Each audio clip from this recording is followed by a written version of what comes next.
요한복음 13장 1절부터 보시겠습니다. 유월절 전에 예수께서 자기가 세상을 떠나 아버지께로 돌아가실 때가 이른 줄 아시고 세상에 있는 자기 사람들을 사랑하시되 끝까지 사랑하시니라. 마귀가 벌써 시몬의 아들 가롯 유다의 마음에 예수를 팔려는 생각을 넣었더라.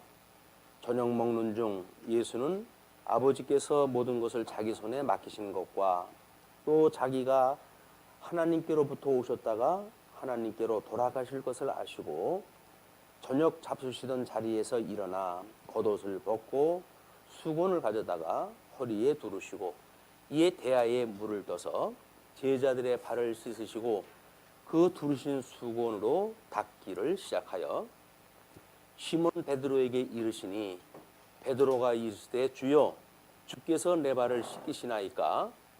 예수께서 대답하여 이르시되 내가 하는 것을 내가 지금은 알지 못하나 이 후에는 알리라. 베드로가 이르되 내 발을 절대로 씻지 못하시리이다. 예수께서 대답하시되 내가 너를 씻어주지 아니하면 내가 나와 상관이 없느니라. 시몬 베드로가 이르되 주여 내 발뿐 아니라 손과 머리도 씻어 주옵소서. 예수께서 이르시되 이미 목욕한 자는 발밖에 씻을 필요가 없느니라. 온 몸이 깨끗하니라. 너희가 깨끗하나 다는 아니니라 하시니 이는 자기를 팔 자가 누구인지 아심이라. 그러므로 다는 깨끗하지 아니하다 하시니라. 우리 13장은 교훈을 통해서 영광에 대해서 증거하시는 내용입니다. 그래서 우리 신성을 가지신 예수 그리스도의 그 영광이 어떠하심에 대해서 오늘은 6월절 최후의 만찬을 통해서 소개하는 장면을 우리가 이제 살피게 되어졌습니다. 13장은 일단 그 1절 말씀이 키입니다. 방향을 이제 어디로 틀 것인가에 대한 중요한 그 키가 돼요. 그래서 6월절 전이에요. 예수께서 자기가 세상을 떠나 아버지께로 돌아가실 때가 이른 줄 아시고 세상에 있는 자기 사람들을 사랑하시되 끝까지 사랑하시니라. 우리 예수님께서 지금 그 제자들을 사랑하신다고 이렇게 이야기를 했어요. 제자 사랑을 하시는데 이 사랑을 지금 끝까지 우리 사랑을 갖다 하시다 이렇게 전제로만 나와져 있어요. 근데 우리가 이 요한이 특별한 지금 기술 방법이 처음에 어떤 사건을 소개할 때 일반적으로 어떤 개념을 먼저 던져놓고 그리고 후에 그 설명을 갖다 해가는 것이 요한복음의 설명 방식입니다. 그러니까 지금 제자를 하나님과 사랑하시되 끝까지 사랑하셨다고 하는 그 이야기는 13장 전체 내용을 뭔가 설명할 방향을 지금 이야기를 다 하는 거예요. 그걸 모르게 되면 그냥 제자들 발 씻겨 주셨대라는 걸로 해가지고 어버이날이나 또는 부부의 행사라든가 또는 또 어버이 교실이라는 이런 데 가게 되면 상대방의 발을 씻겨주면서 눈물을 철철 흘리고 그래가지고 뭔가 회복되어진 것 같은 우리들의 어떤 그 행사를 갖다 연출을 하고 그러잖아요. 이건 쉬웁니다. 그게 뭔지 모르고는 거예요. 물론 감정적으로 우리가 자기를 위해 가지고 너무나 많은 일을 갖다 해가지고 못이 박혀져 있는 발을 봐가지고 감동을 해서 그런지는 모르겠지만 발 한 번 씻겨주는 걸로 해가지고 인생이 바뀐다고 한다면 우리 베드로처럼 온몸 씻겨달라고 아마 그럴 거예요. 그럴 거 아니겠어요? 근데 사람들은 그렇게 성경에 나와져 있는 내용들을 그냥 인간들이 보통 행하면 좋을 거라고 하는 생각을 가지고 이용을 다 하는 거예요. 앞장서기는 교회에서 앞장섰겠죠.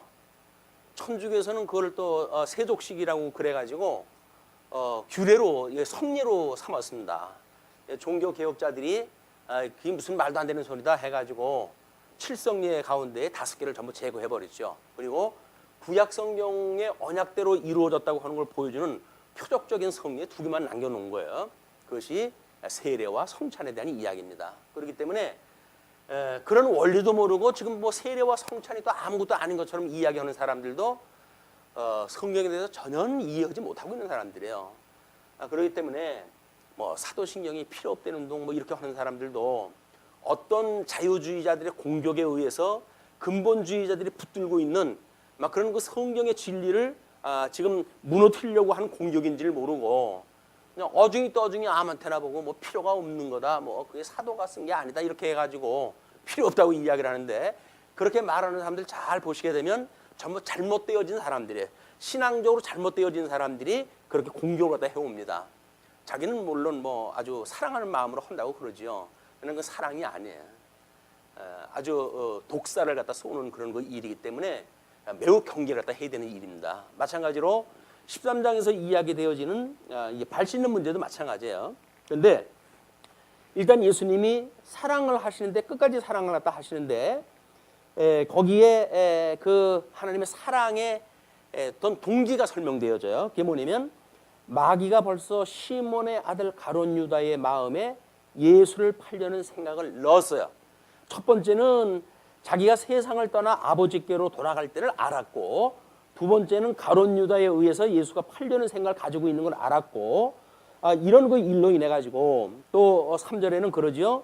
자기 손에 맡기신 것, 모든 것을 자기 손에 맡기신 것, 또 자기가 하나님께로부터 오셨다가 하나님께로 돌아가실 것을 아신 것, 이것이 사랑의 동기예요. 이제 극적으로 우리 예수님 오시고 보통 성경학자들은 33년을 우리 예수님의 일생이라고 이렇게 이야기를 합니다.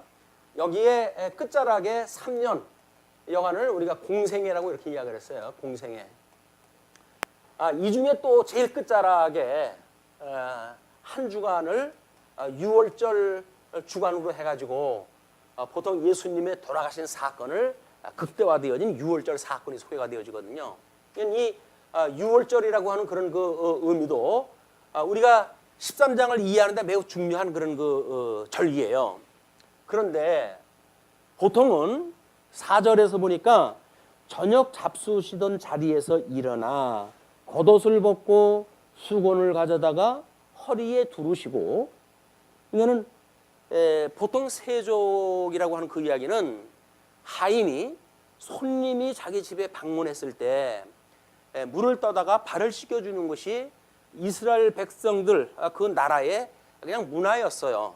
그렇기 때문에 그건 샌들을 신고 모래가 많은 그런 곳을 여행을 하니까 발을 씻겨가지고 집 안으로 들이는 것이 그냥 상례적인 그 인사였습니다.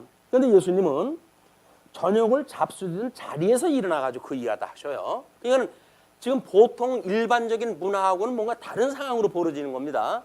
세족씨가 발 씻겨줬다고 해가지고 다 아무데나 그냥 대입을 시켜버리면 안 되는 거예요. 좀 여기서는 예수님께서 식사를 하시고, 그리고 그 자리에서 일어나가지고 지금 수건을 가지고 허리에 두르시고, 이에 대야에 물을 떠서 제자들의 발을 씻으시고 그 두르신 수건으로 닦기를 시작하여 시몬 베드로에게 이르시되, 베드로가 이르되 주여 주께서 내 발을 씻으시나이까? 예수께서 대답하여 이르시되 내가 하는 것을 내가 지금은 알지 못하나 이후에는 알리라. 물론 이 이후라고 하는 그 이야기는 뭐 첫 단계로 해가지고 예수님이 십자가에 죽으셨다 부활하시는 사건이겠죠. 그리고 그걸 근본적인 원리로 이해하는 그거는 오순절 때 성령이 오시고 이제 그걸 잘 알게 되어지는 그런 그 내용이기도 합니다. 그래서 13장에 이런 예수님이 6월절에 행사를 하면서 14장에 넘어가게 되면 보혜사 성령에 대한 약속이 이제 진행이 되어지는 거예요. 진리를 인식하게 되어지는. 그러니까는 베드로가 그렇게 이제 후에는 알리라고 그러니까 우리 나서기 좋아하는 베드로가 이르되 내 발을 절대로 씻지 못하시리이다. 물론 뭐 선생님이 제자의 발을 씻기는 걸 감당할 수 없다고 하는 인간의 충동심에서 이야기가 나올 수도 있겠죠. 한마디로 자아가 강해가지고 다른 제자들은 가만히 그냥 발 내밀고 발을 닦고 있는데 베드로만 나서가지고 못 한다는 거예요. 이것은 좌우지간 자기 자아가 강해서 그래요. 예수님이 무슨 뜻이 있으신가 보다 뭐 이렇게 해서 생각도 할 만한데 베드로는 꼭 나서요. 그래가지고 자기 생각을 먼저 피력을 하고 그리고 이제 그러고 한번 얻어맞아도 망신당하고 또 이제 꼬리를 내리고 이렇게 하는 것이 베드로가 끊임없이 예수님 앞에서 했던 그 행위들인데, 그러니까 예수님께서 그렇게 이야기를 하시죠. 예수께서 대답하시되 내가 너를 씻어주지 아니하면 내가 나와 상관이 없느니라. 이렇게 상관이 없대요. 상관이 없다는 그 이야기는 지금 우리 예수님이 구약에서 언약되어진 그리스도로 알아보고 있고 주는 그리스도시고 살아계신 하나님의 아들이라고 알고 있는 지금 베드로의 입장에서 그 베드로가 예수님하고 상관이 없다고 하는 그 이야기는 너는 그렇게 살다 지옥 가라 그 얘기거든요. 그러니까는 베드로한테는 이거 끔찍한 이야기로 들린 거예요. 그래가지고 예수께서 이제 시몬 베드로가 이르되 주여 내 발뿐 아니라 손과 머리도 씻어 주옵소서. 자신 과유불급이야. 지나치는 건 안 좋아요. 베드로는 예수님한테 지적을 갖다 받더니 그걸 뭐 만회하려고 그러는지는 모르겠으나 목욕까지 시켜달라고 그렇게 이야기하다 합니다. 예수께서 이르시되 이미 목욕한 자는 발밖에 씻을 필요가 없느니라. 온몸이 깨끗하니라. 너희가 깨끗하나 다는 아니니라 하시니 이는 자기를 팔 자가 누구인지 아심이라. 그러므로 다는 깨끗하지 아니하다 하시니라. 물론 12제자 중에 여기 일단 마이너스 가룟 유다가 포함되어야 되겠죠. 이 마이너스 유다는 제자 중에서 이제 빼버릴 거예요. 우리 뭐 지난 시간에 그 말씀을 드렸는지 모르겠지만 지금 누가 예수님을 팔자인가라고 하는 그런 그 문제에 대해서 이제 떡을 찍어가지고 찍어가지고 먹여주잖아요. 그래서 일반적인 문화로 한다고 하면 아주 극진한 대접을 하다 하는 거예요. 찍어가지고 먹여주는 일이. 근데 우리는 예수님이 그 떡을 띄었다는 이야기는 떡은 당신의 몸인데 그 일부를 띄어가지고 이제 주면서 그 이야기를 했다는 이야기는 이스라엘 백성들이 12지파가 들어와가지고 하나님의 언약자손을 창한 걸 갖다 했어요. 그런데도 불구하고 이것이 분국되어지죠. 이 분국되어지는 역사가 북쪽 이스라엘의 10지파, 남쪽 유다의 이제 뭐 한 지파, 보통은 이제 2지파지만 한 지파로 이렇게 설명을 하는데 이렇게 해가지고 선지자를 보내가지고 선지자의 옷을 찢어요. 그리고 이제 그 여로보암에게 너는 이 10조각을 취하라 이렇게 이야기를 하거든요. 그러니까 자기의 몸이라고 하는 12지파라고 하는 것은 하나님 나라 언약자손을 이야기를 하는 것이고 언약자손의 12지파가 다 있는데 그중에 찢어가지고 준다고 하는 그 이야기는 몸을 나누신다는 거 아니겠어요?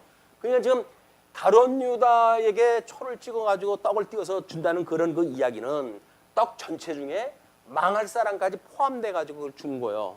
그래서 이제 가룟 유다는 나중에 자살을 하게 되어지고 가룟 유다 대신에 우리 제자들이 제배를 뽑아가지고 12명을 채우죠. 왜 그렇게 12명이 사람들은 집착을 하느냐. 이것이 구약성경서부터 12지파를 언약자손이기 때문에 그래요. 언약자손은 12지파를 갖다 이루어야 되거든요. 그래서 10조를 이야기했을 적에도 우리 아브라함과 이삭과 야곱이라고 이야기를 하는데 야곱이 12아들을 억규해가지고 그 파란만장한 고생을 한 거예요.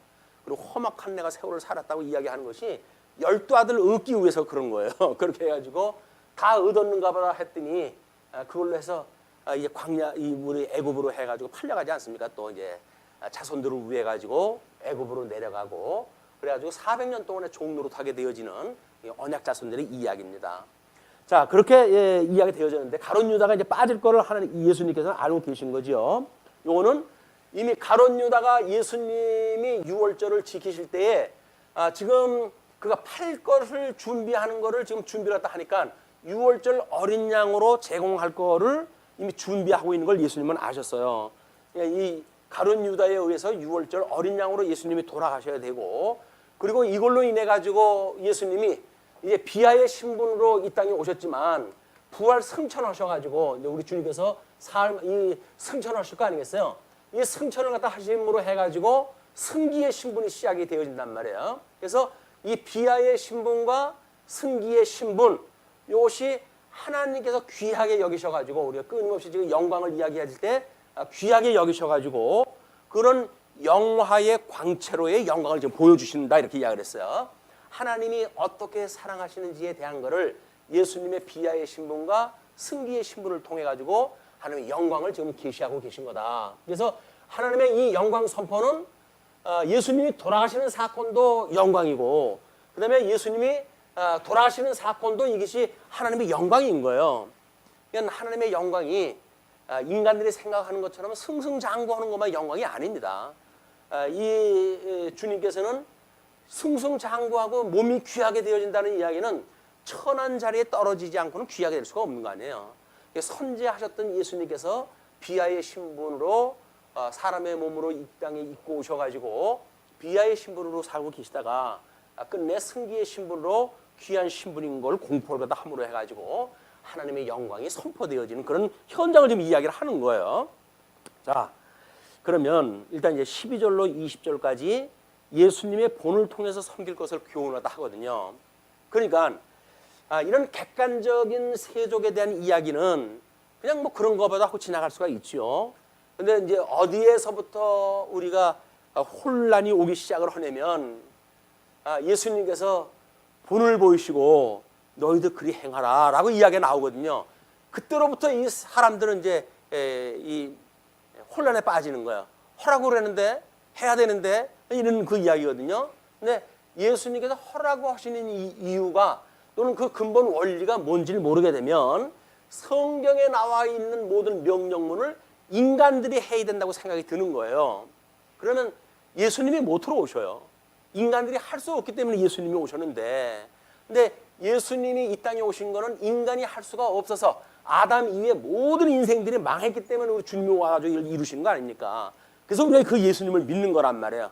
나의 모든 죄를 대신해서 돌아가신 걸 믿고, 그리고 나를 이 사망의 권세로부터 구원해서 하나님 나라의 백성으로 불러내신 것, 이걸 우리가 다 믿는 것이 세례받는 거라고 이야기하지 않았어요? 이 세례 사건.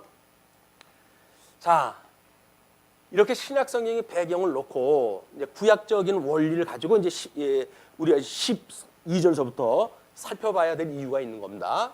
자, 그러면 12절 보시죠. 그들의 발을 씻으신 후에 옷을 입으시고 다시 앉아 그들에게 이르시되 내가 너희에게 행한 것을 너희가 아느냐? 라고 물어요. 아까 뭐 베드로가 뻔히 모르는 거 알고 계셨는데 물어보시는 거는 지금 뭔가를 교육할 의미가 이제 그런 의미가 거기에 내재되어 있는 겁니다. 너희가 나를 선생이라 또는 주라 하니 너희 말이 옳도다. 내가 그러하다. 내가 주와 또는 선생이 되어 너희 발을 씻었으니 너희도 서로 발을 씻어 주는 것이 옳으니라. 이렇게 됐어요.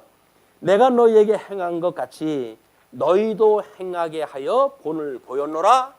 우리 주님께서는 내가 먼저 행한 것처럼 너희들도 행하라, 이제 그런 그 이야기로 설명이 되어지는데, 요것이 나중에 가면 어떤 그 문구로 대치가 되어지냐면 내가 너희를 사랑한 것 같이 너희도 피차 사랑하라, 이렇게 이야기가 돼요. 이게 그러니까 여기서 지금 예수님이 본을 보여가지고 행한 것을 너희들이 행하라 라고 했던 그거는 내가 너희를 사랑한 것 같이 너희들도 피차 사랑해라 라고 하는 이야기에 이건 예로 보여주는 이야기예요. 예로 이제 보여주는 이야기예요.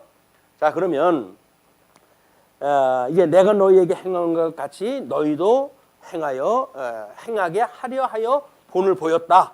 우리 주님께서 본을 보인 거예요. 내가 진실로 진실로 너희에게 이르노니 종이 주인보다 크지 못하고 보냄을 받은 자가 보낸 자보다 크지 못하나니 너희가 이것을 알고 행하면 복이 있으리라. 우리 예수님이 복 있는 자로 오셨어요. 우리 예수님이 복 있는 자로 왔고, 그래서 우리 아담으로 인해 가지고 타락한 모든 사람들, 이런 사람들에게 복이 상실되어져 가지고 저주 가운데 있던 사람들 아닙니까? 이건 우리 예수님이 복 있는 예수님이 오셔가지고 우리를 구원을 갖다 해가지고 저주로부터 회복해서 복 있는 자에게 우리가 함께 거하게 하셨단 말이에요. 지난 시간에 공부한 거예요. 함께 거하게 하시겠다. 내가 너희들 이끌리라 라고 이야기를 했잖아요. 그래서 이끌어 함께 하신 백성들이 더불어 복 있는 자와 함께 있어서 복이 있는 거예요. 그래서 그 복 있는 자들의 심령 상태가 행복이라고 이야기를 하는 겁니다. 세상에 저주받은 사람들이 행복하다고 하는 걸 보면 이건 쇼예요. 이건 코미디고. 저주받은 사람들이 뭐가 행복하겠어요. 근데 세상의 마귀가, 귀신이 우리들한테 끊임없이 지네들이 주는 거에 굴복하게 되어지게 되면 행복한 걸로 착각을 하게 만드는 거예요. 우리 예수님처럼 너 돌덩어리 떡 만들어 먹어. 그래도 떡을 만약에 만들어 먹을 정도로 하나님의 뜻과 상관없이 그렇게 하게 되면 행복하지, 배불르지, 행복하지. 우리가 그러는 거예요. 아이고, 내가 이거 죽는 줄 알았다 그동안. 이거 먹어가지고 내가 얼마나 이 포만감으로 해가지고 지금 행복한지 모르겠다. 이렇게 이야기를 할 거 아닙니까? 천하 만국을 나한테 줄 테니까 나한테 절할래? 그래가지고 우리가 모든 걸 굴복하고 살아가는 거예요. 이 아담하고 약속하실 때 하나님께서는 모든 걸 다스리라고 그랬잖아요. 다스리라. 그런데 우리는 하나님이 지으신 피조물 가운데 가장 강조한 것이 사단이라고 이렇게 이야기를 했어요. 근데 이 사단을 우리가 다스리는 것이 아니라 통치를 받는 것이 타락한 인간들의 한계인 거예요. 그러니까는 사단이 끊임없이 나한테 절해. 그 이야기예요. 나한테 절하면 내가 이거 보이지? 나한테 절하면 이거 줄게. 이렇게 이야기를 하는 거예요. 우리는 꾸벅꾸벅 절하면서 그걸 받아먹고 이제 사는 거거든요. 그걸 보통 사육당한다 그렇게 이야기를 하죠. 우리 애완견이라든지 이런 걸 보게 되면 대부분 그렇게 교육을 시키잖아요. 말 잘 들으면 뭐 먹이 하나 주고. 그러니까 그 말 못하는 짐승들이 그 물속에서 벙덩벙덩 뛰고 그러는 거예요. 그거 하나 얻어먹으려고. 근데 짐승들은 그렇다고 치더라도 사람이 이러고 살면 체면 구겨지는 거 아니에요? 아니, 너 하나 먹어. 너 이거 줄게 내 말 들을래? 그러면 너 하나 시켜 먹어. 이렇게 해야 되는데 그래? 그래가지고 꼬리 내리고 거기 가서 그거 하나 얻어먹고 거기서 충성을 하다 하고 이러는 것이 사단에게 충성을 하는 것이다. 이 빛에 거하는 사람들이 어둠의 권세의 그 내용을 모르게 되면 우리는 여기에 그냥 굴복을 하는 거야. 그것도 또 주의 이름으로, 주님의 몸된 교회의 어떤 사역자의 이름으로 이걸 갖다 하는 거거든요. 거기에 명분 없는 사람들은 없습니다. 특별히 성경을 안다고 하는 사람들이 무슨 일을 갖다 하게 되면 거기 다 명분이 있어요. 그 명분 가지고 뭘 한다고요? 사단의 굴복을 하는 거예요. 자기 명분을 세우고 그걸로 자기가 이제 앞을 들어가지고 다른 사람들 안 보이게 만들고 그 명분을 내세워가지고 결국은 사단이 유혹한 대로 가는 거예요. 만약에 어떤 경제적인 이해관계가 있는 것이 뭐 교단 간에 벌어졌다든가 교회 성도 간에 벌어졌다거나 이렇게 되어졌을 때 우리는 사단이 그럴 거예요. 여기서는 야, 네가 왜 그걸 손해를 봐? 손해 보는 거 아니야. 너 지혜자인데 네가 왜 손해를 봐? 이제 이렇게 이야기를 하면 맞아, 내가 지혜자인데 내가 진리를 위해 가지고 이 일은 필히 이겨야 되리라 라고 해가지고 싸운다고요? 그건 용의 권세의 하수인이 돼버린 거예요. 짐승 권세의 하수인이 된 거다. 우리는 아유, 그러세요? 당신 거면 당신이 가지세요. 그럼 나는 다른 걸 취할게요.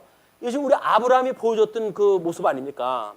네가 좌하면 나는 우하고 네가 우하면 나는 좌하리라 라고 하는 것이 만사를 하나님께서 지금 언약대로 이루어 가시는데 뭔 내 꼼수대로 되어진다고 해가지고 우리가 아비다툼 할 게 뭐가 있겠어요. 그걸 이제 또 뭐 나중에는 저 인간이 이래서 저랬고 지금 자기네들은 또 해석을 하겠죠. 그건 그 사람들의 몫이고 우리가 해석을 할 적에는 하나님의 절대 주권을 믿고 주님께서 우리한테 이런 환경을 주셨다는 이야기는 이 환경을 어떤 기능적으로 또는 일 중심으로 해가지고 극복하라고 준 게 아니란 말이에요. 우리는 극복을 하기 위해서 신앙생활을 해요. 뭐 죽어라고 기도하는 게 왜 그럴까요? 이 어려운 환경에서 나를 놓여달라고 하는 거 아닙니까? 근데 이것이 과연 신약성경에서 오는 기도의 그 원리일까요? 우리 예수님은 할 수만 있으면 이 쓴 자를 나한테 옮겨달라고 이렇게 기도를 하잖아요. 왜? 인간적으로 비하의 신분으로 이 땅에 오신 예수님이 그런 험악한 일을 갖다 아니까. 그러나 나의 뜻대로 마옵시고 아버지의 뜻대로 하지요. 또 우리 12장 공부할 적에도 내가 이제 너무 그 일이 어려우니 이 때를 좀 지나가게 해주십시오라고 하는 기도의 내용도 마찬가지입니다. 그러나 주님께서 내가 일을 위하여 왔나이다. 하나님께서 나를 보내셨을 때 일을 위해서 보냈기 때문에 그 일을 필요코 해야 될 것은 납니다 라고 하는 고백을 하지요. 우리들이 어떤 일의 극복의 목적을 두게 되어지게 되면 뭐 우리 40일 금식기도 그렇게 어렵지 않습니다. 왜? 이 사람들은 목적이 있잖아요. 그래서 뭐 어떤 그 목회자들은 목적이 있는 삶이라고 해가지고 목적이 이끄는 삶이라고 이래가지고 또 뭐 교회를 크게 번성한 성공하신 분이 있어요. 전부 마귀 장난입니다. 그게 뭐 주님의 몸된 교회가 극복을 갖다 해가지고 뭐 발달하고 무슨 대형화되어지고 이거 뭐 사람들의 수가 늘어나고 이게 주님의 몸된 교회 일이 아니거든요. 근데 사단은 끊임없이 우리한테 그걸 보여주는 거야. 너 말씀이 옳다고? 근데 그 뭐야? 너 교회가 그렇게 그 모양이냐? 이거 말씀이 좋은 거 같다 많은 사람들 들려줘야 되지 않겠어? 라고 해가지고 우리한테 가문이설로 자꾸 미혹을 갖다 해요. 아주 세미한 음성으로 어떨 땐 들려요. 그러지? 내가 이렇게 해가지고 될까? 왜 어려운 이야기를 자꾸 하지? 이제 쉬운 얘기로 해가지고 아무나 와서 들으면 들을 수 있는 이야기 하면 될 텐데 왜 어렵게 이런 신구약을 넘나들면서 원리적으로 따져고 그렇게 이해하다 하지? 근데 그렇지 않은 거예요. 성령께서 깨닫게 하시게 되면 우리는 깨닫게 되는 일이고 그렇게 되어지기 때문에 세상에서 주는 합리적인 생각을 일단 제거시켜버려야 돼. 어떤 합리적인 우리 이성이 이걸 알아가는 게 아닙니다. 성령의 감동이 깨닫게 하시는 거지. 그리고 이것이 뭐 머리가 좋아도 깨달아지는 게 아니거든요. 뭐 어떤 분은 머리로 해가지고 이걸 이제 진리 인식을 한다고 이렇게 이해하다 하는데 그렇지는 않습니다. 하나님께서는 우리가 깨닫게 하시려면 먼저 귀를 할례를 갖다 받게 하셔요. 뭐 소리가 들려야죠. 그리고 마음을 할례를 갖다 받게 하십니다. 마음의 할례를 받아 깨달음이 있게 되어지는 거예요.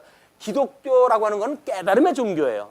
뭐 불교가 깨달음의 종교라고 하는데 불교는 깨달음이 해 아래의 깨달음을 이야기하는 거고 우리는 저 영원한 하나님의 섭리에 대한 것을 마음으로 깨닫게 되어지는 거예요. 그래서 우리가 영과 육 사이에 마음을 지으신 하나님께서 그 마음에 하나님의 이 말씀에 판을 새기게 하시는 거거든요. 우리 돌비로 새겼던 말씀을 우리들에게는 신비에다가 그걸 새기게 하시는 일도 결국은 마음이 영원히 변치 않는 처소이기 때문에 그러는 거예요. 심령의 평강도 그 마음에서 오는 거예요. 또 우리들의 얻은 의지에 대한 결단도 마음에서 오는 거거든요. 이런 그 마음에 대한 중요성을 우리가 놓치면 안 된다. 왜 뭐 우리 심령이 가난한 데는 복이 있다고 하는 그 이야기들 다 그 이야기들이에요. 우리 예수님이 이 땅에 오셨을 때 얼마나 마음을 비우고 오신 분인지 그 내용을 모르게 되면 우리는 예수님의 형상을 닮아가기는커녕 예수님이 십자가의 모든 것 돌아가시고 그랬음에도 불구하고 우리는 그걸 위해서 이걸 할 거예요. 여기는 구원도 포함됩니다. 주님의 구원 내가 이르리이다 이렇게 얘기하는 것이 여기 13장 끝자락에 우리 베드로가 내가 예수님이 잡혀갈 때 나는 끝까지 함께 가겠습니다 이렇게 나서는 일로 해가지고 어떤 인본주의의 극치예요. 우리 인본주의의 이 극치라고 하는 그 이야기는 결국은 인간이 뭘 하겠다는 이야기거든요. 구원의 역사, 예수님에 대한 충성, 제가 하겠습니다 이렇게 이야기를 하는데 예수님께서 내가 너희들을 사랑한 것처럼 너희들도 사랑해 이렇게 이야기를 하시면서 베드로가 그렇게 이야기를 하는 걸 단칼에 잘라버려요. 야, 너는 오늘 저기 3번 나를 부인해. 주제 파을에 네가 뭘 날 위해서 하냐. 이것이 인간의 한계란 말이에요. 이걸 철저하게 우리가 깨달아야 돼요. 나는 무엇 하나 할 수 없는 진짜 먼지 같은 인생이다 라고 하는 것이 깨달아져야 우리 주님의 이 절대적인 은혜를 우리가 깨닫게 되어지고 우리 주님의 이 절대적인 은혜로 인하여서 우리는 그 주님의 이 우리가 뭐 하라고 하시는 이 주님의 말씀을 믿음으로 살게 되어진단 말이에요. 믿음으로 살게 되어지는 거예요. 우리가 이렇게 죽었을 때 우리를 위해서 대신 돌아가셨던 예수님, 지금도 여전히 당신의 몸을 온전케 해 가시는 주님, 그래서 우리 온전케 하는 예수를 그리스도를 바라보라라고 하셨던 그런 우리 성경의 말씀을 인해 가지고 우리는 믿음으로 생활하다 하는 거지. 뭔가를 내가 한다 뭐 이런 자유 의지를 주장하고 오는 사람은 전부 가짜예요. 인간은 자유의지가 없습니다. 자유의지가 없어요. 다만 종속적 의지, 뭐 칼빈의 얘기를 갖다 빌리면 노예 의지가 있을 뿐이에요. 왜? 주권자가 한 분인데 주권 아래 또 다른 주권이 있는 게 어딨어요. 하나님께서 그게 싫어가지고 에덴 동산 추방시킨 거 아니에요? 쟤네들이 이제 우리와 같이 선악을 아는 일에 하나가 되었으니 저들이 생명과를 따먹고 영생할까 걱정이 된다. 그러니까 저들을 에덴에서 내쫓자. 왜? 하나님하고 영원붕토록 갈등관계가 있을 거 아닙니까? 선악을 아는 일에 하나님과 갈등관계가 있고 그리고 영생과를 따먹어도 영생한다고 한다면 하나님하고 절대 주권적으로 대립관계가 있는 거예요. 그럼 영원히 갈등관계가 되어지기 때문에 우리 하나님께서는 에덴에서 그들을 내쫓고 그래서 영생과는 따먹지 못하고 다만 저주, 선악을 아는 일에 잘난 인생들이 살아가는 세상이란 말이에요. 저주받은 인생이 전부 선악을 아는 사람들이 모여서 사는 사람들이에요. 이 선악을 우리 하나님은 이 전체를 절대 악이라고 이렇게 이야기를 하는데, 절대 악 가운데 선악이라고 하는 거를 자기네들이 구분을 갖다 해가지고 이건 선한 거야, 이건 악한 거야 라고 하면서 절대 악 가운데 사람들이 윤리를 논하고 자기의 인생을 논하고 이렇게 살아가는 겁니다. 안 그래요. 여기 예수님 믿지 않고 살아가는 모든 이 세상은 악한 세상이에요. 그러니까 여기는 선악이라고 하는 개념이 없어요. 절대적인 개념은. 다만 계시를 통해서 우리가 하나님의 선한 뜻이 뭐고 하나님이 싫어하는 뜻이 무엇인가라고 하는 걸 분별할 뿐이지, 뭐 여기서 우리가 어떤 일을 하게 되면 그게 선이라든지 이런 개념이 없습니다. 자, 그렇게 해놓고 이제 18절 보시게 되면, 내가 너희 모두를 가리켜 말하는 것이 아니니라. 나는 내가 택한 자들이 누구인지 알미라. 그러나 내 떡을 먹는 자가 내게 발꿈치를 들었다 한 성경을 응하게 하려는 것이라. 시편 41편 9절 말씀을 인용을 해가지고 그렇게 이해를 하셔요. 지금부터 일이 일어나기 전에 미리 너희에게 일러두면 일이 일어날 때에 내가 그인 줄 너희가 믿게 하려 함이로라. 왜 이렇게 미리 너희들한테 선수를 쳐가지고 이야기를 하는지 알지? 그런 일이 일어났을 때 이것이 구약의 언약대로 이루는 그리스도인 걸 너희들이 믿게 하기 위해서 내가 이 일을 다 하는 거야 라고 이야기를 하죠. 자, 그러면 이제 여기서 우리가 20절, 내가 진실로 너희에게 이르노니 내가 보낸 자를 영접하는 자는 나를 영접하는 것이요 나를 영접하는 자는 나를 보내신 이를 영접하는 것이니라. 우리 함께 있는 걸 이거 이야기를 했어요. 이 하나님은 우리 성부 하나님께서 우리 영광의 본체가 된다고 그러지 않았어요? 영광의 본체가 되시는 성부 하나님께서 영광의 광채가 되시는 예수 그리스도를 보내주셨기 때문에 예수 그리스도의 제자들이 예수님을 믿는 건 곧 하나님을 믿는 것이고, 그리고 이제 이 제자들이 예수님과 함께 사는 그런 그 삶이 뭔지를 나를 영접하는 자는 나를 보내시는 영접하는 거다. 영접이라고 하는 건 뭐라 그랬어요? 우리가 한 몸을 이루는 것, 연합되어지는 것, 이렇게 세례를 받아가지고 연합되어지는 것. 그러니까 우리는 한 몸이 되어졌다. 주님의 몸된 교회는 한 몸이다라고 하는 이런 개념은 연합이라고 하는 그런 이치를 모르면 몰라요. 그리고 뭐 우리가 이제 거듭남의 비밀이니 뭐 이렇게 이야기를 해가지고 예수 믿는 어떤 비밀에 대한 걸 이야기를 갖다 하는데, 그건 바로 예수 생명에 우리가 한 몸이 되어진다는 거예요. 예수님은 머리로, 주님의 몸된 교회는 그의 몸으로, 이것이 한 생명에 우리가 한 생명이 되어진다는 이야기이기 때문에 생명의 원리라고 하는 그 이야기는 예수님의 이 세례의 사건으로 이제 이루어지는 겁니다. 자, 그런데 이제 우리 그 13장서부터 1절서부터 이야기했던 내용을 다시 거슬러 올라가게 되면, 예수님이 4절에 지금 뭘 먼저 했죠? 성찬식을 먼저 했어요. 성찬식을 먼저 하고, 그리고 여기서 하신 것이 발을 닦아주는 일을 갖다 했어요. 자, 이스라엘 백성들은 이제 우리 이제 이 성전이 있게 되어지게 되면 여기 지성소가 있고 성소가 있고 여기 번제단이 있고 물두멍이 있어요. 이스라엘 백성들이 우리 제사장이 먼저는 대제사장에 의해 가지고 죄사함을 받아야 돼요. 이 죄사함을 받는다고 하는 이야기는 번제를 통해 가지고 자기의 죄를 대신 해야 돼요. 그 뒤에 제사장의 역할을 할 수가 있는데, 다음에 제사장 역할을 하려게 되면 이 성전을 드나들면서 끊임없이 물두멍을 보고 자기의 모든 옷매무새라든지 이런 걸 검토를 갖다 해야 돼요. 제대로 지금 하나님 앞에 제사를 드릴 정도의 지금 복자인지 이런 걸 검토하는 것이 물두멍을 통해서 이루어지는 사건이에요.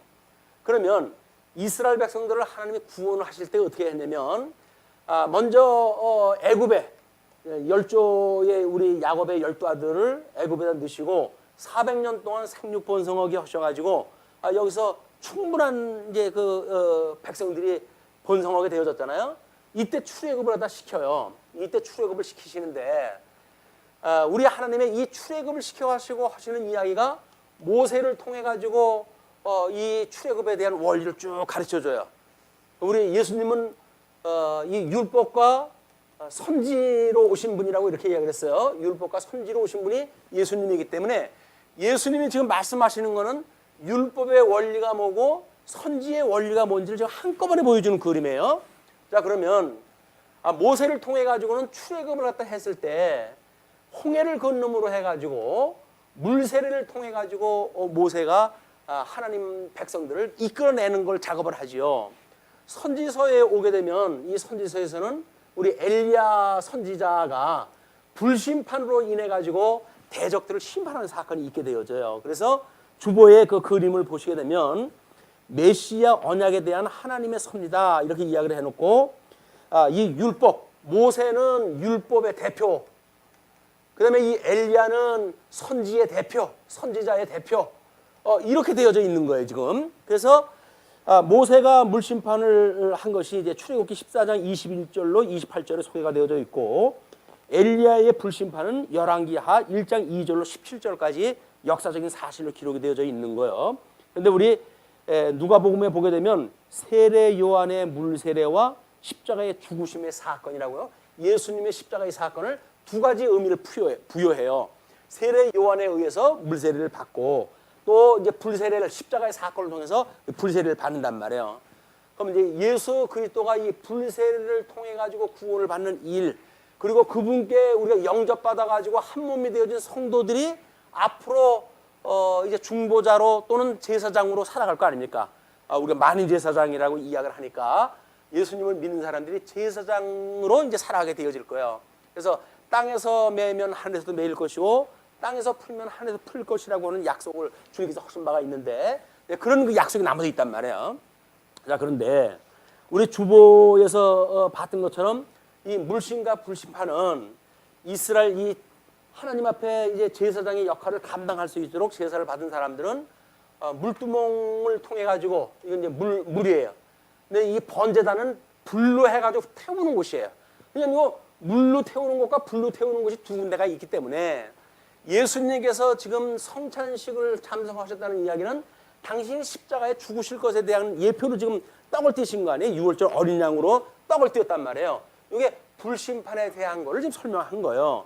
이 불심판에 대한 걸 설명을 하고 그 다음에 발을 씻기심으로 해가지고 불심판으로 해가지고 우리 모든 사람들의 죄가 용서받았으니까 우리 제사장으로 이제 역할을 다 해야 될 거 아닙니까? 우리 제사장으로 역할을 하려게 되면 물두멍에 가지고 끊임없이 우리를 들여다봐야 돼요. 제대로 됐는지 안 됐는지. 이것이 만약에 제대로 지키지 않으면 너희들을 끊어버려 이렇게 약속이 되어져 있는 거기 때문에 이건 선택사항이 아닙니다. 이건 필수사항이에요. 우리 성경에 이제 우리 주보 간지에는 그 내용을 성경 구절서부터 전부 소개를 다 해드렸어요. 근데 제가 뭐 참고 삼아 자료로 드리긴 했지만 제가 봐도 이렇게 빡빡한 거 읽으실 분이 누가 있을까? 라는 생각을 가지고 씁니다. 뭐 안 읽으셔도 할 수가 없고 나는 내 할 바를 갖다 해야 되니까 그냥 소개를 다 해드린 거예요. 읽어보시든 안 읽어보시든 그거는 우리 성도님들 선택사항입니다. 이건 선택사항이에요. 필수사항 아니에요. 시간이나 뭐 여건이 허락을 하시게 되면 한번 일독을 하시는 게 좋고 그렇지 않다고 한다면 굳이 뭐 읽어가지고 고잡을 거 없습니다. 왜? 그거에 대한 걸 조금은 쉬운 이렇게 어떤 이야기 형식으로 해가지고 설명을 하는 거니까 이런 어떤 글쓰기식으로 해가지고 설명되어진 거는 어려우니까 그 방식을 나름대로 알아듣기 좋은 방법으로 설명하다 하는 거예요. 근데 뭐 형식이 말하는 형식이기 때문에 알아듣기 쉽다는 이야기지 이 복잡한 관계를 쉽게 설명한다는 거는 만만치가 않습니다. 또 저같이 그렇게 머리가 턱 추러지 못한 사람은 더 그런 것 같아요. 그렇기 때문에 이 복합적인 우리 예수님이 성찬식을 하다가 제자들의 발을 씻겼다고 하는 그 두 가지 사건은 신구약 성경으로부터 이런 큰 원리로 해가지고 흘러가는 거기 때문에 그 단순히 세족식을 갖다 해야 되느냐 마느냐 내가 행한 것처럼 너희들도 행하다라고 하는 그 이야기를 문자적으로 이해를 해가지고 발 씻겨주는 걸로 모든 걸 다 끝냈다라고 하는 이 해석이 되어지면 안 된다 그 이야기예요. 왜냐하면 여기는 더 복음적인 사실들이 포함되어 있기 때문에 그렇습니다. 자, 그래서 우리 간지의 12절로 20절 소개해 드린 데 보게 되면 그렇게 되어져 있죠. 너희도 서로 발을 씻기는 것이 옳으니라. 이 말씀에 기준하여 톨레도 회의에서 발 씻는 것을 하나의 교회 의식으로 세웠다. 이게 중세 어두웠을 때의 이야기예요. 그러나 종교 개혁자들이 그것을 폐지하였다. 그래서 예수께서 너희도 발을 씻기라고 부탁한 것은 다만 제자들더러 서로 겸손하게 섬기라는 것뿐이었다. 그래서 지금 섬기는 도를 설명한 거니까 너희가 이것을 알고 행하면 복이 있으리라. 이것은 예수님을 본받아 자진하여 형제를 겸손히 섬기는 자가 하나님 앞에 크게 간주될 것을 가르친다. 그 이야기는 뭐라 그랬어요? 예수님 비하의 신분에 우리가 연합되어졌으니까 예수님의 비하의 신분을 그대로 본받는 삶이 되어진다고 한다면 연합되어진 것이 분명하죠. 복 있는 자란 말이에요. 이게 알고 행하면 우리가 복 있는 자예요. 그런데 예수님 신분처럼 비하의 신분도 아니면서 상담하게 발시키는 게 무슨 의미가 있어요, 그게? 예수님의 비하의 신분에 우리가 참여가 되어졌는가? 예수의 승리의 신분에 우리가 참여가 되어졌는가? 이것이 이 행하라고 하는 것에 본질적인 의미가 있단 말이에요. 그걸 놓치게 되면 겉핥기식으로 형식만 남아요, 형식만. 근데 이 행하라고 하는 그것이 예수님의 비하의 신분을 기억하라는 이야기로구나. 이걸 깨닫게 되어지게 되면 그냥 행위가 아니라 행위 안에 있는 숨어있는 의미를 우리가 알고 신앙생활 하게 되어진단 말이에요. 여기 뭐 이제 설명상들은 겸손하라라고 이야기가 설명되어지고 또 서신서에도 겸손하라고 하는 걸 수없이 설명을 하니까 표현을 그렇게 했어요. 그 이야기는 뭡니까? 비하의 신분에 네가 참여한 바 되어져서 다른 사람을 너보다 낫게 여기고 너를 위해 살아가지 말고 다른 사람의 복음을 위해서 주님의 몸된 교회를 위해서 주를 위하여 살아가는 게 너희 해야 될 일이야. 내가 이때를 향하여 왔던 것처럼 너희들도 이 복음을 전하고 복음의 증인이 되어지는 것들을 행하기 위해서 이 땅에 너희들이 온 거지 다른 거 한 게 아니야. 그러니 내가 보낸 자 예수 그들을 믿고 예수님이 행했던 그 일을 증거하는 증인으로서의 삶을 살도록 해라. 그 이야기가 믿음으로 사는 증인의 삶이란 말이에요. 우리 이제 보혜사 성령이 오시면 증인의 삶을 살 거예요. 왜? 약속하시기를 이제 내가 이 성령이 오시게 되면 너희가 권능을 얻고 예루살렘과 온 유대와 사마리아와 땅끝까지 이르는 나의 증인이 되리라 라고 약속을 하신 거에 의하면 우리는 그 증인의 삶을 살게 되어진단 말이야. 근데 증인의 삶이 뭘로요? 세치 혀로만 돌리면 될까요? 아니란 말이야. 전 인격적으로 우리가 오성의 그런 인격적으로 설명된다는 이야기는 비하의 신분에 충분한 이런 그 예수님의 형상을 닮아가는 성도로서의 섬기는 이치가 있다. 그런 그 이야기입니다. 그래서 그 내용을 읽어보시게 되면 그것이 비하의 신분으로 오신 분이 그리스도이심을 증거하는 내용이지 결코 이 어떤 행위 자체 거기에 지금 포커스가 맞춰져 있는 것이 아니다. 포커스에 맞춰지도록 성경을 이해하는 분들은 그 톨레도 회의에서 이제 이거를 어떤 교회의 규례로 만들어 놓을 정도로 되어진 사람들은 뭐예요? 형식만 본 거예요.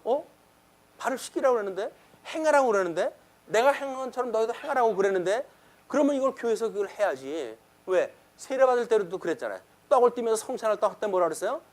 이는 내 몸이요 내 피니 너희들도 이걸 행하라 기념하라 라고 이거 갖다 했으니까 그 행하라고 했는데 행한단 말이에요. 어떤 거는 행해라고 내가 행한 대로 너희도 행해라 라고 하는 것이 형식을 통해서 의미를 보여주는 게 있고 또 하나는 구약에서 언약되어진 내용을 끊임없이 우리 예수님으로 인하여 구원을 받았다는 이야기는 칭의함을 받았다는 이야기예요. 그런데 내가 너희를 끝까지 사랑한다 라고 하는 이 끝까지가 뭐예요? 이게 견인에 이르는 삶이에요. 견인. 그냥 예수님이 십자가의 죽으심으로 우리는 구원을 받았어요. 그런데 정말 구원받은 사람이 맞아? 라고 하는 걸 끊임없이 확인을 하는 길은 뭐라고요? 겸손한 그런 그 자세로 해가지고 상대방을 섬기는 일을 내가 하고 있는가? 내 형상이 주님의 형상을 닮아가고 있는가? 이걸 통해서 우리는 믿어지는지 믿어지지 않는지가 분견이 되어지는 거예요. 믿지도 않으면서 행했다고 해가지고 무슨 의미가 있습니까? 그러나 우리가 믿게 되어지게 되면 주님의 형상을 주님께서 나를 닮아가게 하시는구나. 그래서 우리가 섬기는 일을 한단 말이야. 그래서 우리 이런 사람들의 통치 기술이 아니라 우리는 다스리라고 하는 언약이 예수님에 의해서 만들어지게 되면 어떠한 다스리는 원리가 나온다고요? 봉죽치의 원리가 된다 그래요. 봉죽치. 이건 섬김으로 해가지고 다스려지는 일이지 짐승곤에서처럼 위에서 장악을 해가지고 되어지는 문제가 아니다. 그냥 주님의 말씀을 가지고 순수하게 말씀을 전하고 예수님의 그런 형상을 따르면서 우리가 섬기는 자리에 있게 되어지게 되면 다른 사람들이 따르게 되어지는 거예요. 그래서 보통은 산 자의 교훈보다 죽은 자의 교훈이 더 크게 오는 이유도 다 그런 거예요. 왜? 그분의 이런 섬김의 그런 그 모습들이 우리한테 남게 되어지게 되면 우리는 스스로 그분이 우리를 어떻게 그동안 그 다스려 왔는지에 대한 원리를 깨닫게 되잖아요. 우리들도 믿음의 선배들에게 원리를 따라가지고 피차 자기가 낮아지고 겸손해지고 하는 비하의 신분에 우리가 들어가게 되어지는 것이다. 자, 이제 그 정도를 하시고 뒤에 마무리를 또 하시려면 21절로 30절 가룟 유다의 배반을 예언을 했다 합니다. 예수께서 이 말씀을 하시고 심령이 괴로워 증언하여 이르시되 내가 진실로 진실로 너희에게 이르노니 너희 중 하나가 나를 팔리라 하시니. 심중에 괴롭다는 이야기는 뭐예요? 아직도 지금 육신을 가지고 계신 분이기 때문에 자기 3년이나 따라다녔던 뭐 모르고 세웠겠습니까? 많은 그 가룟 유다가 자기 팔 일이 지금 눈에 보이니까 나를 팔리라 하시니 제자들이 서로 보며 누구에게 대하여 말씀하시는지 의심하더라. 뭐라는 거냐? 사실 예수님 말 잘 못 알아들어요. 네. 뭐라고 그러는 거냐? 누가 판대? 뭐 나보고 그러는 거야? 뭐 해가지고 뭐 상당히 긴장들 했겠죠.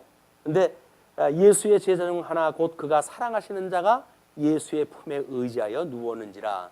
이걸 보통 이제 요한이 아니겠느냐? 요한이 나이가 제일 어리고 요한복음을 기록을 했고 예수님 품에 늘 안겨 있는 이런 그 모습으로 소개가 되어졌고 그렇기 때문에 요한이 아니냐 이렇게 이해를 합니다. 누군들 어떻습니까? 나는 시몬 베드로가 머리짓을 하여 말하되 말씀하신 자가 누구인지 말하라 하니.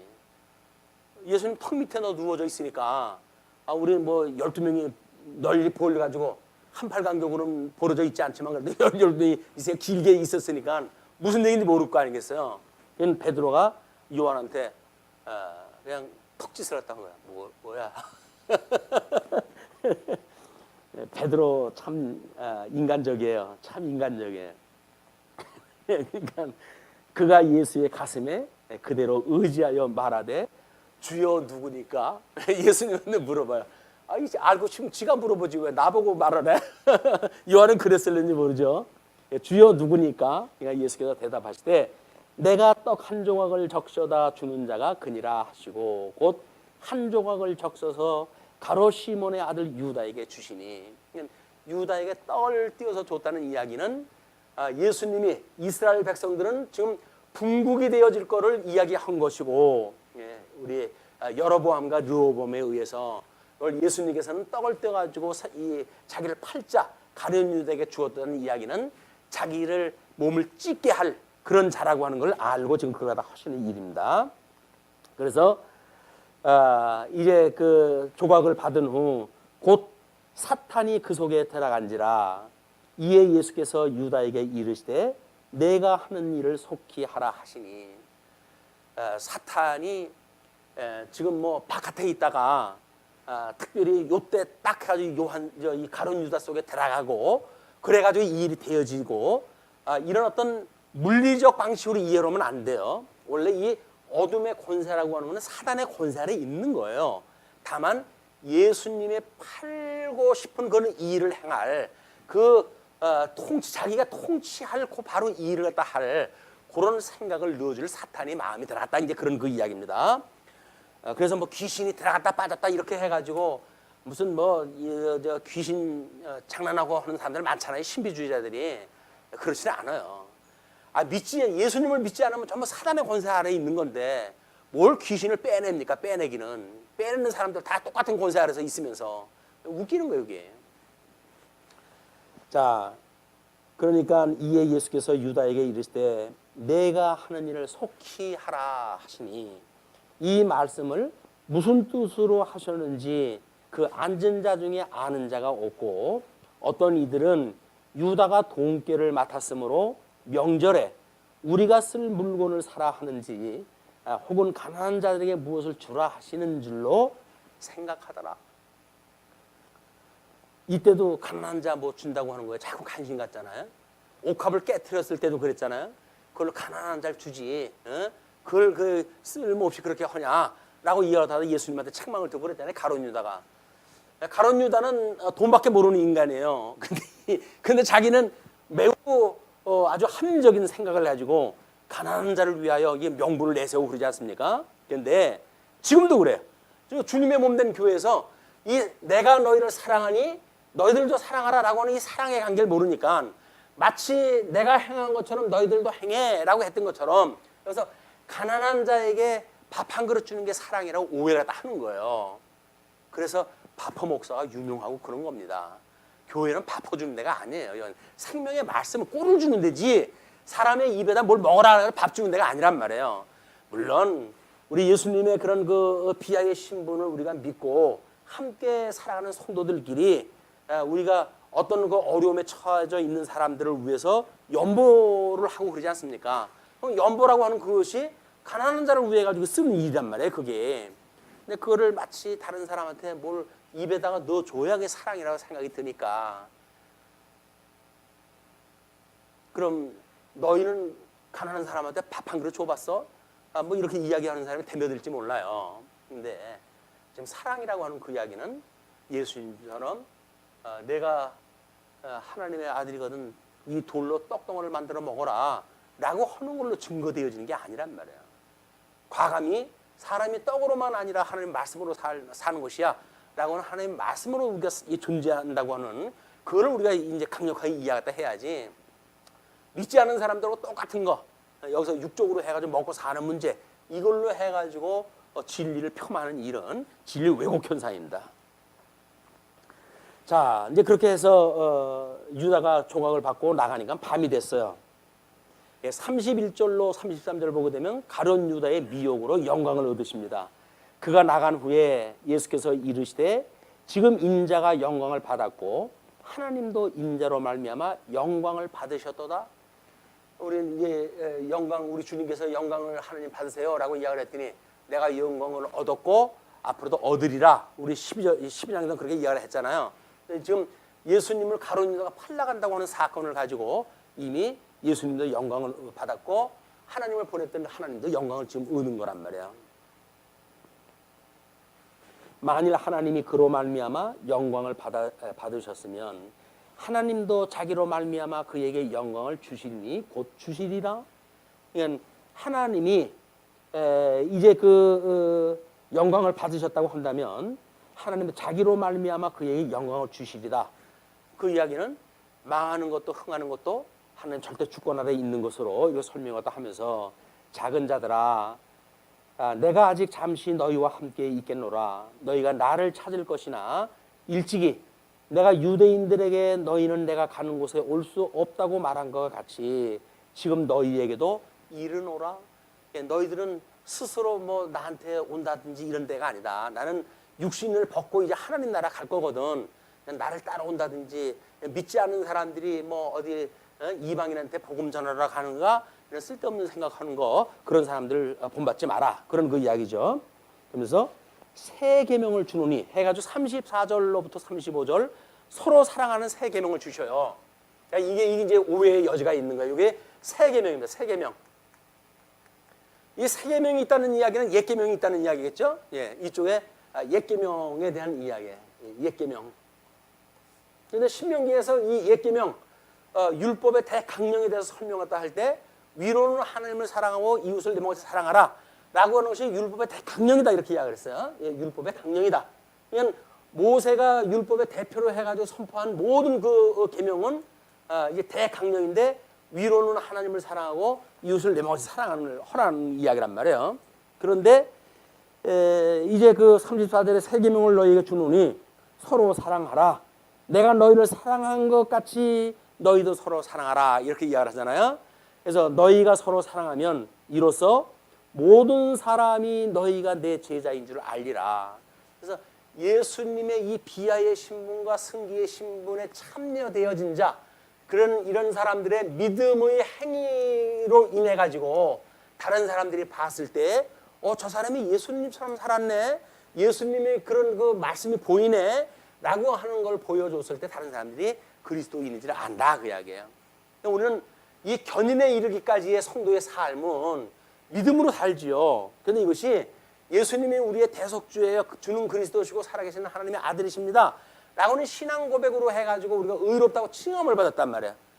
이걸로 해가지고 그 다음에 끝나는 게 아니에요.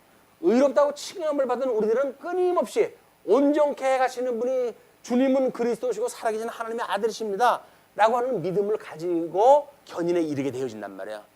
그래서 주는 그리스도시고 살아계신 하나님의 아들이다 라고 하는 것이 그냥 순간적으로 끝난 게 아니에요. 신앙 고백이 그걸로 끝난 게 아니란 말이에요. 왜냐하면 주님께서 뭐라 그랬어요?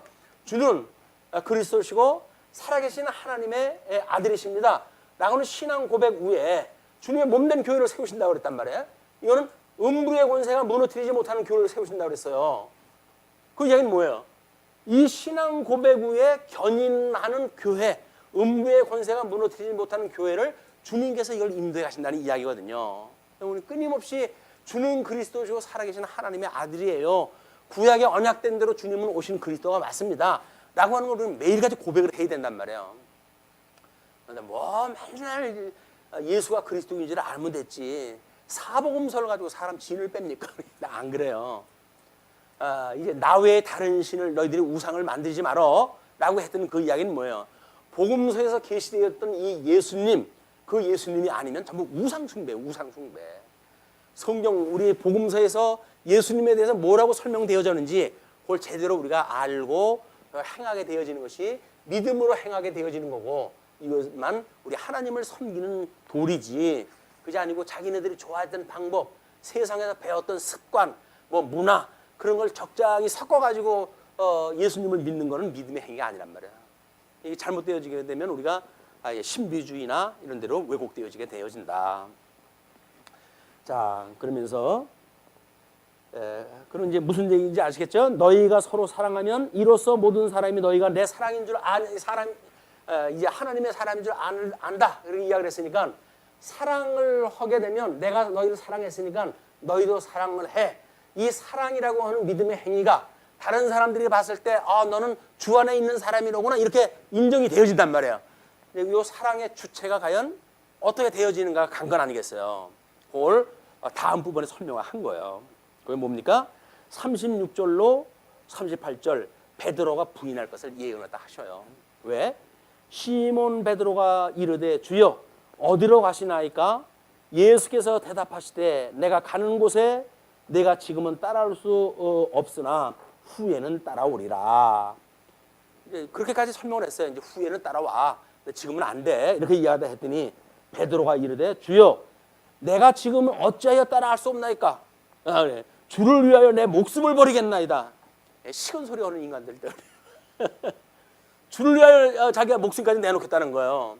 예수님이 나중에는 네가 따라올 수 있는데 지금은 안 돼 라고 이야기를 했으면 왜요? 그게 왜 그러는 거예요? 라고 이유를 물어보든지, 예수님이 말하게 되면 자기 의견을 가지고 그냥 받아쳐버리는 거예요. 나는 죽을 때까지 갈 거예요. 왜 못 가요 내가? 라고 해서 예수님하고 지금 맞장 붙자는 얘기 아닙니까 이게. 이 베드로는 뱃사람의 어떤 혈기를 타고 지금 태어났기 때문에 예수님께서 적절하게 가장 인본주의적으로 살아갈 사람들의 모양을 가지고 베드로를 갖다 교육시켰어요. 베드로의 모습을 보게 되면 우리가 가장 인본주의적인 삶을 살아가는 데의 원형이에요. 자기가 한다고 났으니까. 예수님께서는 안 되는 거야. 그렇게 하는 거 아니야. 내가 행해서 너희들한테 내가 사랑했다고, 내가 사랑했으니 너희도 사랑해 라고 했는데 그 사랑을 위해 가지고 내가 이제 십자가에 못 박아 죽으러 간다.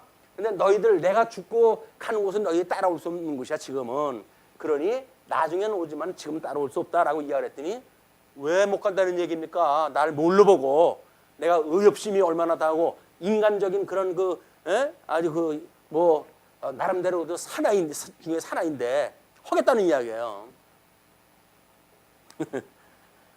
자, 예수께서 대답하시되 내가 나를 위하여 내 목숨을 버리겠느냐? 라고 반문을 갖다 해요.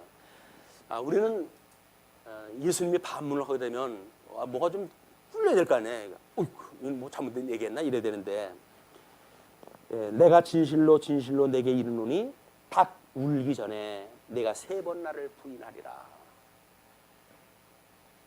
뭐 지금 이제 이런 예언의 형식으로 남아져 있잖아요. 그러니까 하나님이 이걸 주권자, 이 사랑하라고 하는 주권자가 너희들이 내 안에 있으므로 내가 머리가 되어져서 주님의 몸된 교회를 온전케 해가는 것도 여전히 내가 할 일이야. 그것이 내가 승천해가지고 우리 하나님 보호자 우편에서 우자하 계시면서 하시는 일이 뭐예요? 이게 천상사역이란 말이에요. 천상사역.